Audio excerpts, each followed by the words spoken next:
Positive పాజిటివ్గా చెప్తే యూత్కి అందరికి కనెక్ట్ అవుతుంది అని చెప్పారు. గుడ్. నా క్వశ్చన్ ఏంటంటే 2.0 నవదీప్ 2.0 గురించి మాట్లాడుతున్నాను. అంటే 1.0 వద్దు, 2.0 గురించి. రేవ్ పార్టీల మీద మీ ఒపీనియన్ ఏంటి? యూత్కి మీ సందేశం ఏంటి? యూత్కి సందేశం అంటే సార్, అంటే ఈ పాయింట్ మొన్న కూడా ఎవరు అడిగారండి. సో నా పాయింట్ ఏంటంటే, ఓకే, ఒక నెగిటివ్ ఫోర్స్ ఒకటి మన సొసైటీలో ప్రివేలెంట్గా ఉంది అని మనకు తెలిసినప్పుడు అది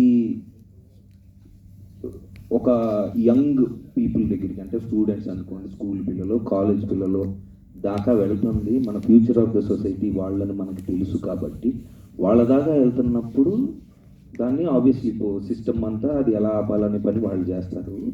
మనం, మీరు, నేను ఏం చేయాలంటే అవేర్నెస్, అంటే దాంట్లో అరే అది ఏంటి మ్యాటరు, ఎందుకు అది నెగిటివ్, దాని వాట్ ఎవర్ లిమిటేషన్స్ అవి ఏంటి అనేది అవేర్నెస్ పెంచే కార్యక్రమం, రెస్పాన్సిబిలిటీ మీకు నాకు ఉందని నేను ఫీల్ అవుతున్నాను. ఎందుకంటే అది ఓకే, నేను దాంట్లో న్యూస్లో అనుకోండి లేదా మనకు జరిగిన ఇష్యూస్లో నేను సఫర్ అయ్యాను. అయితే ఆ అవేర్నెస్ గురించి కాకుండా ఇప్పుడున్న ట్రెండ్ ఎలా ఉందంటే, వాడెవడో దొరికాడంట, వాడిని రోడ్డు మీద పెట్టి ఇప్పుడు అరే అని చెప్పి వాడి బట్టలు తీసి వాడిని నుంచోబెట్టడం అనేది ఓకే. అదే మనం అంటే దానివల్ల ఏం జరుగుతుంది?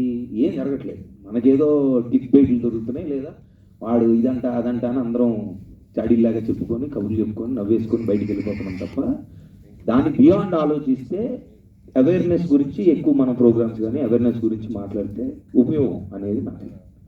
అంటే 100 మంది అటెండ్ అయితే రేవ్ పార్టీలో అందులో 2-3 సెలబ్రిటీస్ కానీ సినిమా ఫీల్డ్ కానీ ఉంటే వాళ్ళ చుట్టూనే తిరుగుతుంది కదా.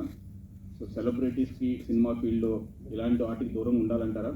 100% దూరంగానే ఉండాలండి. లేదంటే అంటే ఇప్పుడు మీరు ఇందాక అన్నట్టు ఇప్పుడు నా 100 రోజుల పంచాయతీలో 10 మంది ఇన్ఫ్లుయెన్స్ అయ్యి వాళ్ళు జిమ్కి వెళ్తుంటే నాకు ఆనందమే కదా. అదే ఇప్పుడు ఊరికే వేరే విషయాల్లో మాట్లాడితే దానివల్ల ఏం ఉపయోగం లేదు. ప్లస్ అంటే నెగిటివిటీ స్ప్రెడ్ చేయడం కంటే అవేర్నెస్ స్ప్రెడ్ చేయడం బెటర్ ఏమో, ఇట్స్ మోర్ యూస్ఫుల్ అని నా ఫీల్.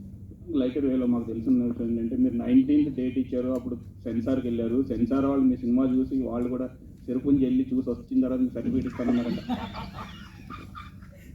ఎంతవరకు నిజం? కాదు, నిజం కాదు. అది మధ్యలో అప్పుడు తీసుకున్నారు కదా సెన్సార్ ఆఫీసర్. మా సినిమా చూడకముందే లీవ్ తీసుకున్నారు ఆవిడ. సో ఆ ఫస్ట్ 2 weeks ఆవిడ లీవ్ అప్లై చేసిన తర్వాత అది శాంక్షన్ అవ్వడం, ప్లస్ ఆవిడ వెళ్ళిన తర్వాత ఇంకొక ఆయన రావడం జరిగింది. బట్ మాకు ఇక్కడే చూశారు సెన్సార్ వాళ్ళు. మేము ఫస్ట్ టైం, అంటే నేను ఎప్పుడు వెళ్ళలేదు. తర్వాత సెన్సార్ సర్టిఫికేట్ అప్పుడు లేదా వాళ్ళ సినిమా చూసినప్పుడు నేను ఎప్పుడు వెళ్ళా. సరే, నాకేమో క్యూరియాసిటీ, ఎందుకంటే ఇప్పుడు ఇంతకుముందు చేసిన సినిమాలా కాదు, ట్రైలర్ అసలు అలా లేదు, ఏమనుకుంటున్నారు జనాలు అనేది బయట మాకు వస్తుంది ఇన్ఫర్మేషన్. అసలు ఓవరాల్గా సినిమా గురించి తెలియదు. ఇప్పుడు మేము 3-4 years నుంచి దీని గురించి మాట్లాడుకొని సినిమా చూసి మా జడ్జిమెంట్లో మేము బావిల్లో కప్పలాగా ఉన్నామేమో, అసలు బయట వాళ్ళు ఏమనుకున్నారు అనే క్యూరియాసిటీకి వెళ్ళాను. ఇక్కడ కూర్చుంటే చక్కగా టేబుల్ వేసి ఇక్కడ ఒక 4, దాంట్లో 2 లేడీస్ ఉన్నారు పెద్దవాళ్ళు. వాళ్ళని అడిగాను నేను ఫస్ట్, మేడం ఫస్ట్ టైము ఒక ఫీమేల్ ఆడియన్స్ అనేవాళ్ళు చూశారు, ఏమనిపించింది మీకు అని అడిగాను. ఇక్కడ అడిగితే ఫస్ట్ అంతా మేము ఇది అటు వెళ్తుంది అనుకున్నాం, కానీ లాస్ట్లో we are very very very happy.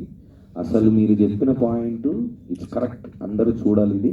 మేము యాక్చువల్లీ మళ్ళీ అంటే ఇప్పుడు ఏదో వర్క్ కింద చూసాం, కానీ మళ్ళీ మేము we have to watch this again అని చెప్పారు. So I felt very happy. So అదే అంటారు కదా సెన్సార్ టాక్ బొమ్మ బ్లాక్ బస్టర్ అనమాట. సినిమా